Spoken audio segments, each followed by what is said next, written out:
이번 주에도 전 세계는 이란에서 어떤 일이 벌어질지 숨을 죽이고 지켜보고 있습니다. 이번 주는 추운 한 주였습니다. 적어도 이스라엘에서는 며칠 동안은 그랬습니다. 미국의 겨울 안개와는 전혀 다릅니다.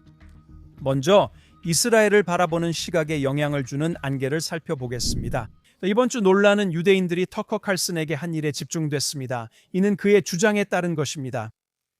이 사람이 이미 당신 뇌에 남아있는 잔재 속에서 천천히 타오르고 있는 증오의 불씨를 부추기고 있지 않다면 어떤 괜찮은 사람이 터커 칼슨을 계속 따를 수 있을지 모르겠습니다. 그가 당신의 지식을 얼마나 늘려주거나 당신의 감정을 얼마나 잘 표현하든 상관없습니다. 그가 증오를 퍼뜨릴 때는 전혀 다른 문제입니다. 그가 의도적으로 그리고 고의로 거짓말을 하며 일부러 당신을 속이고 거짓을 퍼뜨리고 진실을 왜곡할 때는 완전히 다른 문제입니다.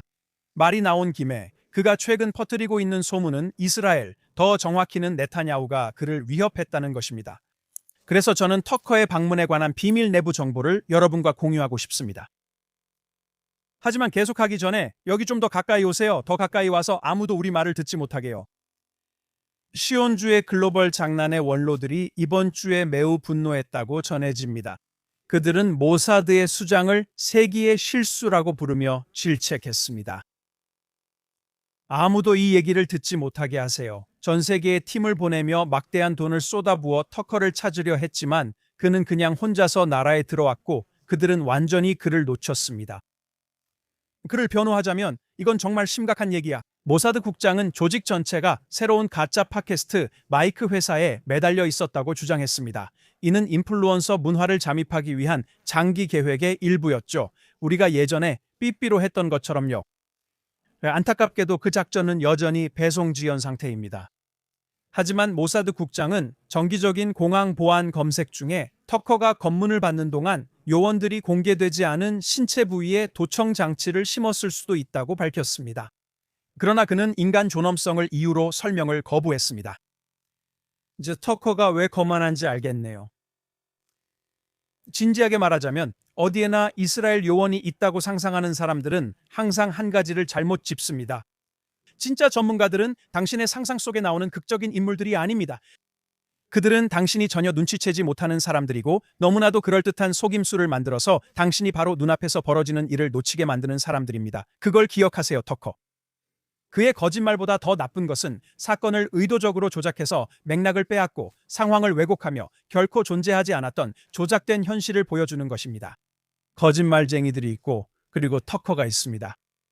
그는 단순히 거짓말만 하는 것이 아닙니다. 그는 대안적인 현실을 만들어냅니다. 평범한 거짓말쟁이는 거짓을 퍼뜨리고 진실을 왜곡하지만 터커는 한 단계 더 나아갑니다. 그는 상황을 조작하고 사건에서 맥락을 제거하며 사실로 구성되어 있지만 진실과는 전혀 닮지 않은 현실의 한 버전을 제시합니다. 이것은 단순한 거짓말보다 더 파괴적입니다. 거짓말은 드러낼 수 있습니다. 거짓 주장은 반박될 수 있습니다. 하지만 선택적인 프레이밍, 생략, 감정적 조작으로 만들어진 조작된 현실은 그럴듯하게 느껴지기 때문에 훨씬 더 해체하기 어렵습니다. 이것은 근본적으로 거짓인 이야기를 위해 진실의 조각들을 무대로 사용합니다. 이런 전술이 효과적인 이유는 사실을 해석으로 대체하기 때문입니다. 관객은 실제로 무슨 일이 일어났는지 보여지지 않습니다. 대신 그 일에 대해 어떻게 생각해야 하는지 듣게 됩니다. 사건들은 의미를 부여하는 순서에서 분리되어 무고한 사람을 죄 있어 보이게, 죄 있는 사람을 정당해 보이게 합니다. 이 전술은 감정을 무기로 삼아 분노를 증거의 대체물로 사용합니다. 글을 한번 보세요. 그의 모든 게시물은 자신에게 저질러진 또 다른 잘못에 대한 설명입니다. 그리고 나서 도덕적 확신이 실제 지식을 대체하게 됩니다. 한번 조작된 틀이 받아들여지면 모든 새로운 사실이 그 안에 억지로 맞춰집니다. 그리고 그것은 마치 닫힌 고리와 같아서 그 안에 들어맞지 않는 모든 것은 선전으로 치부됩니다. 그리고 이것이 바로 정치인, 활동가, 그리고 언론인들이 가장 악질적인 부정직을 저지르면서도 자신들이 거짓말을 한 적이 없다고 주장할 수 있는 방법입니다. 하지만 진짜 위험은 거짓말 자체가 아닙니다. 진짜 위험은 거짓말이 진실처럼 느껴지는 세상을 만들어내는 이야기꾼입니다. 터커 칼슨이 이번 주 이스라엘 공항에서 한 일은 단순한 과장이나 부주의한 발언이 아니었습니다. 의견 표현과 증오적 고정관념 확산 사이엔 분명한 경계가 있습니다. 그리고 그는 이미 그 선을 넘은 적이 있습니다. 하지만 이번에는 훨씬 더 위험한 선을 넘었습니다. 그는 자신이 무슨 일이 일어났는지 알면서도 의도적으로 거짓말을 했습니다. 그는 청중이 받아들일 것을 알기에 이야기를 지었습니다. 그 이야기는 진실이 아니라 청중을 위한 감정적 세계에 맞췄기 때문입니다. 누군가가 의도적으로 거짓말을 하고 사건을 왜곡하며 당신을 도구로 대할 때 이는 그들이 당신을 어떻게 생각하는지 명확히 보여줍니다. 그것은 단순한 무례함을 넘어선 것입니다. 그것은 명백하고 단순한 조작입니다. 그것은 자신의 현실을 마음대로 조종할 수 있다고 믿는 사람이 보이는 거만함으로 선동가나 폭군의 태도와 유사합니다. 그것을 분명히 보면 그 질문은 피할 수 없습니다. 자신의 청중을 그렇게 경멸하는 사람을 왜 누군가 계속해서 신뢰해야 할까요? 이번 주 터커 칼슨이 허커비 대사와 한 인터뷰에서 가장 역겨운 순간 중 하나는 이스라엘이 누가 아브라함의 후손인지 유전자 검사를 해야 한다는 생각이었습니다. 아브라함의 후손들이 이 땅을 가질 권리가 있는 사람들이 맞죠? 네, 알겠습니다. 왜 우리 땅에 있는 모든 사람들에게 유전자 검사를 해서 누가 아브라함의 후손인지 알아보지 않죠? 정말 간단합니다. 우리는 인간 유전체를 해독했으니까요. 그거 할 수 있습니다. 왜 그렇게 안 하시나요? 반대하시나요? 그게 뭘 증명할 수 있을지 전혀 모르겠네요. 그러니까 어쩌면 그럴 수도 있겠죠. 무슨 말씀이시죠? 그건 아브라함의 후손과 이곳에서 살 권리를 증명할 수 있을 거예요. 이 터무니없는 주장에 반박하기 전에 그가 암시하는 요점부터 말하겠습니다. 우리가 진짜 후손이 아니고 진짜 유대인이 아니라는 거죠. 그런데 왜 그는 그런 걸 문제 삼는 걸까요? 우리 중 누가 유대인이 되기를 선택하겠습니까? 유대인들은 세대에 걸쳐 세계 어디에서든 박해받고 인간 이하로 취급당하고 폭행당해 왔습니다. 누가 그런 집단의 일부가 되고 싶어 하겠습니까? 예를 들어 우리 가족이 2000년 넘게 페르시아와 아프가니스탄에서 살다가 제 할아버지가 100년이 넘은 옛날에 왜 이 사막과 늪지, 말라리아가 창궐하는 땅에 오셨겠습니까? 여기 사는 건 이점이 없습니다. 정신이 온전하다면 그런 선택을 할 사람은 없고 수백만 명이 할 일은 더 없습니다. 하지만 우리 가족은 자신들의 뿌리를 베냐민 지파까지 거슬러 올라갈 수 있었습니다. 그러니까 분명히 연결고리가 있고 그들뿐만 아니라 우리 모두가 바랐던 무언가가 있었습니다. 이제 그의 오만한 주장으로 넘어가겠습니다. 그가 그 말을 할 때 자신감에 가득 차 있었고 매우 도발적으로 들렸지만 그의 이런 허세는 그가 퍼뜨리는 모든 무지한 주장들처럼 사실에 부딪히는 순간 무너집니다. 2026년 JNS 국제정책 정상회담은 4월 15일부터 17일까지 예루살렘의 월도프 아스토리아 호텔에서 개최됩니다. 오늘 jnsummit.org에서 등록하시고 쿠폰 코드 JNSTV, 즉 JNSTV 한 단어를 입력하시면 모든 티켓을 20% 할인받으실 수 있습니다. 예루살렘에서 뵙길 기대합니다. 이스라엘 방위 및 안보 포럼 예비역 준장 아미르 아비비는 이스라엘의 DNA 검사가 없다는 터무니없는 비난에 대해 언급했습니다. 이는 유대인 혐오자들이 자주 반복하는 주장입니다.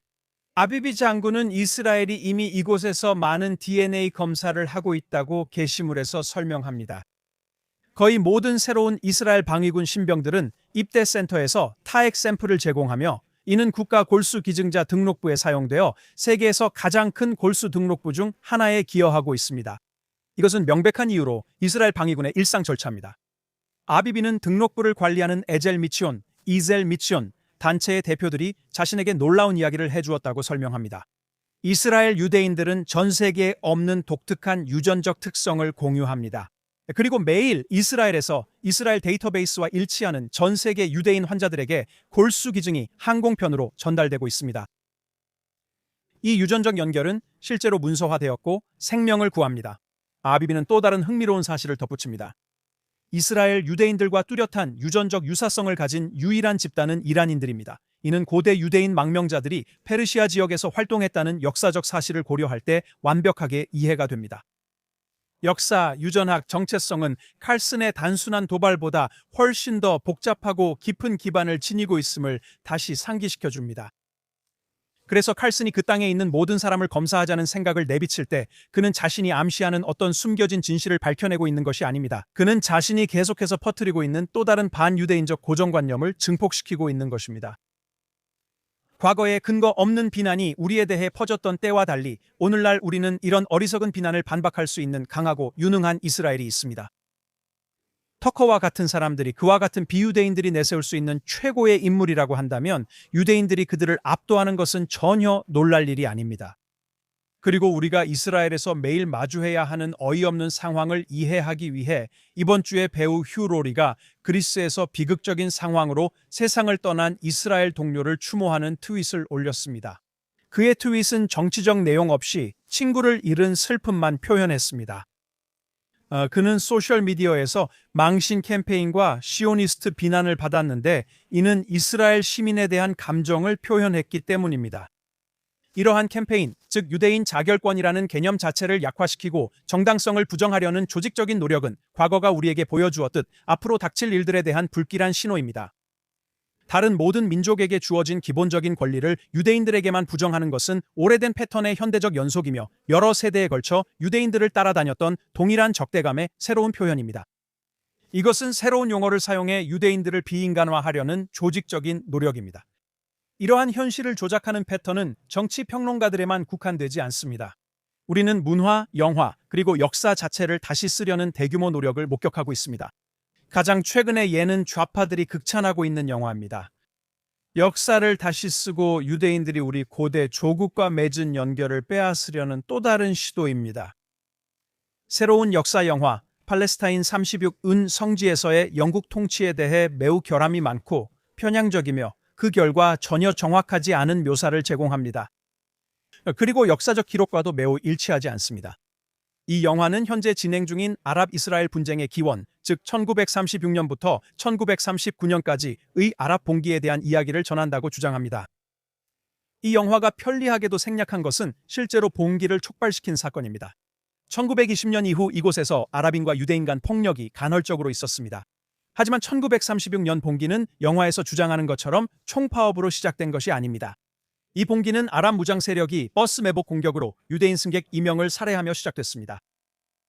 그 근본적인 사실, 즉 그 시기를 불태운 불씨는 영화 어디에서도 찾아볼 수 없습니다. 대신 영화는 익숙한 현대적 내러티브, 즉 순수한 아랍 피해자 서사와 고귀한 저항 운동으로 귀결되는 이야기를 보여줍니다.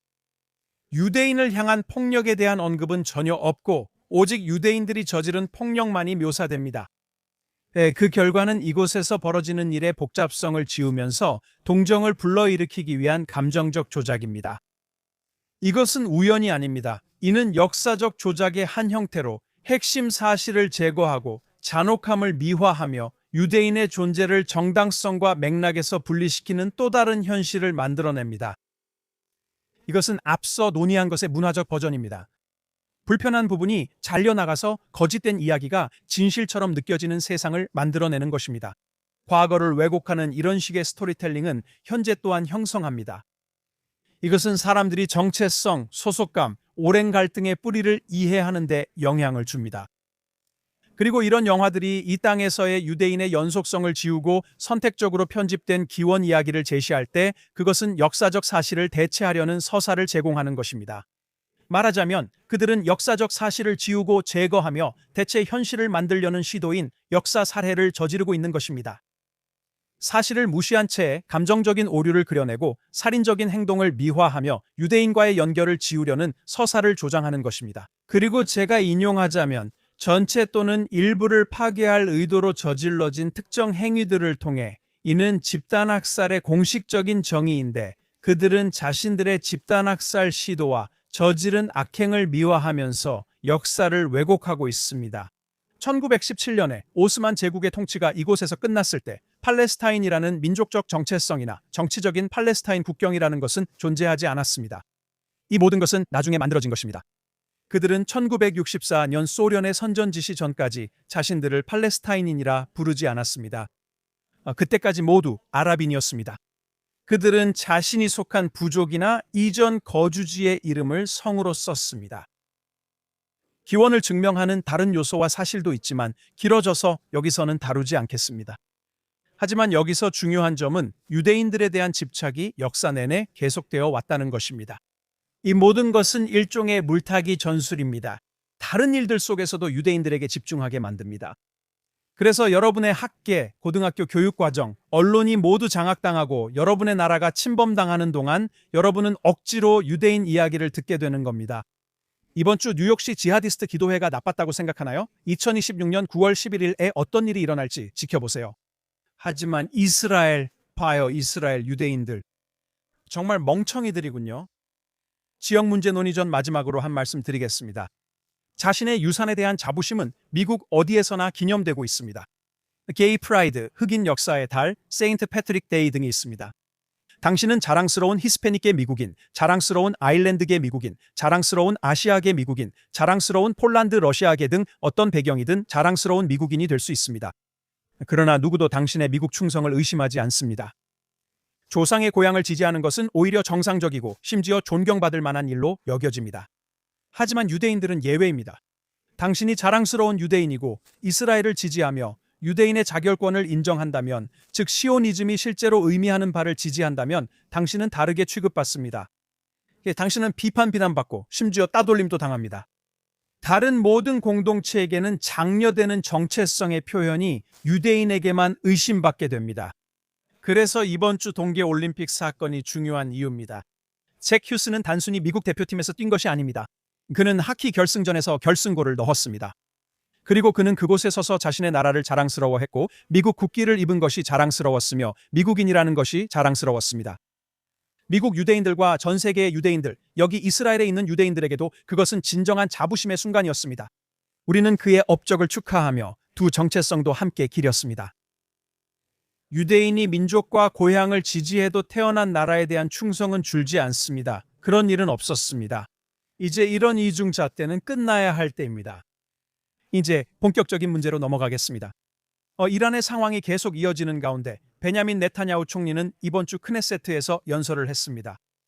그는 의원들에게 연설하면서 평소와는 다른 불길한 분위기를 풍겼습니다. 그는 지난 2년 반 동안 이스라엘이 이란과 그 지역 대리인들로부터의 중대한 위협에 맞서기 위해 노력해왔다고 밝혔습니다. 그는 이 위협이 모든 이스라엘 시민들을 위험에 빠뜨린다고 말했습니다.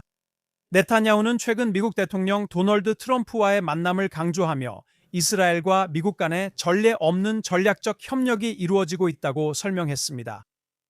네타냐후는 이스라엘의 군사정보 협력이 미국과 최고 수준이며 세계 지도자들도 이스라엘과 계속 긴밀히 교류 중이라고 밝혔습니다. 그는 최근 독일 총리와 인도 총리 등 주요 인사들이 이 지역을 방문한 것을 언급했습니다. 그는 이스라엘이 여전히 경계심을 유지하고 어떤 상황에도 대비하고 있다고 경고했으며 이란의 이스라엘에 대한 어떤 공격도 압도적인 힘으로 대응할 것임을 전달했다고 덧붙였습니다. 그 후 총리는 국회 야당을 언급하며 이스라엘 내에서 정치적 의견 차이가 있더라도 지금은 내부 분열을 할 때가 아니라고 말했습니다. 네타냐후는 푸림 명절을 앞두고 국민적 단합을 촉구하며 이스라엘의 힘은 항상 우리가 함께 뭉쳤을 때 나왔다고 말했습니다. 그는 국가의 군 지도부와 군인들, 그리고 시민들에 대한 신뢰를 표명하며 이스라엘의 안보와 미래를 보장하기 위해서는 모두의 결의가 필수적이라고 결론지었습니다. 그리고 전 세계가 이란과 그 시아파 축에 주목하고 있는 가운데 미래의 한 측면은 이미 우리 눈앞에서 형성되고 있습니다. 터키가 이스라엘에 맞서 수니파 블록을 형성하면서 두 번째이자 더 중대한 재편성이 진행 중입니다. 제 친한 친구이자 다큐멘터리 감독, 정치 분석가인 피에르 레코브가 최근 게트스톤 연구소 분석에서 이 발전을 논의했습니다. 그는 터키의 에르도안 대통령이 조용하고 체계적으로 진행하고 있는 행동들에 대해 설명합니다. 레코브에 따르면 에르도안 대통령이 2026년 2월 사우디아라비아와 이집트를 방문하고 이후 요르단의 압달라 국왕을 이스탄불에서 접대한 것이 전환점이 되었다고 합니다. 이 방문들은 무슬림 형제단과의 연계로 인해 터키와 걸프 국가들 사이에 긴장과 충돌이 있었던 이후 수년간의 화해 시도를 마무리 짓는 것이었습니다. 그 결과 터키의 군사력, 사우디와 카타르의 자금 지원, 이집트의 물류 역량, 그리고 무슬림 형제단의 이념적 영향력을 바탕으로 새로운 수니파 연합이 형성되고 있습니다. 그는 이 연합이 점점 더 이스라엘을 불안정하게 만드는 세력으로 규정하고 있으며 정치적, 군사적, 경제적으로 이스라엘을 상대로 협력하기 시작했다고 주장합니다. 레호브는 2026년 2월 9일 터키, 이집트, 인도네시아, 요르단, 파키스탄, 카타르, 사우디아라비아, 아랍에미리트의 외무장관들이 이스라엘을 규탄하는 공동 성명을 발표했으며 이스라엘 언론은 이를 반이스라엘 순위파 블록이 성장하고 있다는 증거로 해석했다고 언급합니다. 레호브는 이 연합에서 가장 우려스러운 발전은 아프리카로의 확장이라고 주장합니다. 터키와 이집트는 이제 리비아에서 이스라엘과 가까운 것으로 여겨지는 아랍에미리트, UAE, 영계 민병대를 견제하기 위해 협력하고 있습니다. 터키와 사우디아라비아가 수단에 개입하면서 이스라엘의 홍해 접근을 위협하고 있습니다. 이집트군이 소말리아에 대규모로 주둔하고 있으며 터키의 최대 해외 기지와 사우디 소말리아 협정도 모두 바벤 맙디프, 그가 교통의 요충지라고 부르는 곳 근처에 있습니다. 그는 이로 인해 이스라엘을 조이는 해상 및 전략적 포위망이 형성되고 있다고 말합니다.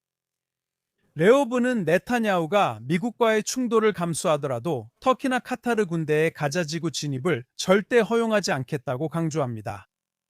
레호브는 터키가 가자지구에 개입하면 앙카라가 신흥 순위파 블록의 중심에서 영향력을 강화할 것이라는 이스라엘의 인식을 반영한다고 봅니다.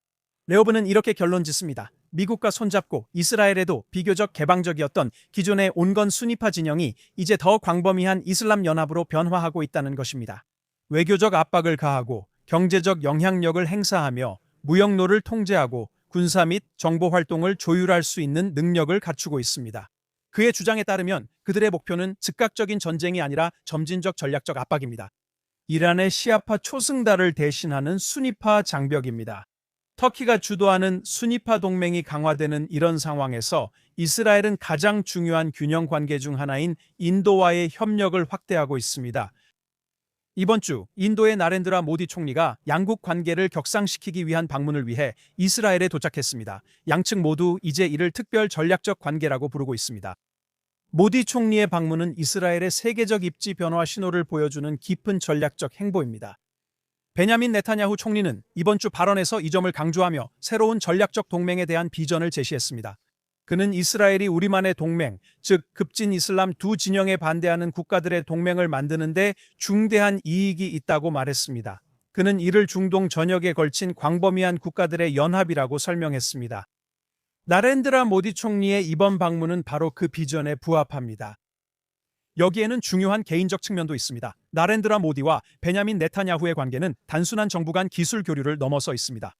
이 관계는 수년에 걸쳐 상호 신뢰, 개인적인 존중, 그리고 지역적 위협에 대한 공동의 이해를 바탕으로 쌓아온 유대입니다. 과거 인도와 이스라엘 방문은 두 사람 사이에 진정한 케미와 전략적 공통 언어가 있음을 보여주었습니다. 인도는 단순한 파트너가 아니라 세계적 지역적 강국이자 세계 최대 경제 대국 중 하나이며 강력한 군사력과 첨단 기술, 10억 명이 넘는 인구의 거대한 시장입니다. 그리고 지금 구축되고 있는 협력은 농업이나 첨단 기술을 훨씬 뛰어넘는 것입니다. 이 협력은 안보, 첨단 무기체계, 수십억 달러 규모의 거래, 그리고 장기적인 전략적 이익을 중심으로 이루어지고 있습니다. 이번 방문 기간 동안 두 나라는 그들이 특별 전략적 관계라고 부르는 수준으로 관계를 격상시켰습니다. 이스라엘이 이 지위를 미국과 독일과의 관계에만 부여하는 것입니다. 양국은 포괄적인 양해각서를 체결하여 인도의 이전에는 제한되었던 분야까지 개방하는 새로운 기밀방위 협력체계를 만들었습니다. 여기에는 첨단 방공 시스템과 이스라엘이 개발 중인 철제 레이저 빔 방어 체계의 통합도 포함됩니다. 이스라엘 관계자들은 이것이 작전상의 유연성을 높이고 양국 군대가 위기 상황에서 서로를 신뢰할 수 있는 능력을 강화하는 획기적인 변화라고 설명합니다. 업그레이드된 파트너십은 또한 이스라엘이 미래의 무기 금수 조치 위험을 완화하는 데 도움이 되며 이는 현재 전쟁에서 드러난 취약점입니다. 외신에 따르면 인도는 최근 분쟁에서 이미 드론과 폭발물을 공급한 것으로 전해졌습니다. 방위 분야를 넘어 협력은 인공지능, 양자 컴퓨팅, 사이버 보안, 재생에너지, 원격 의료 등으로 확대되고 있습니다. 양국은 고위급 운영위원회를 설립하고 인도의 10개의 새로운 우수센터를 개설하며 이스라엘에서의 교육 프로그램도 확대할 예정입니다.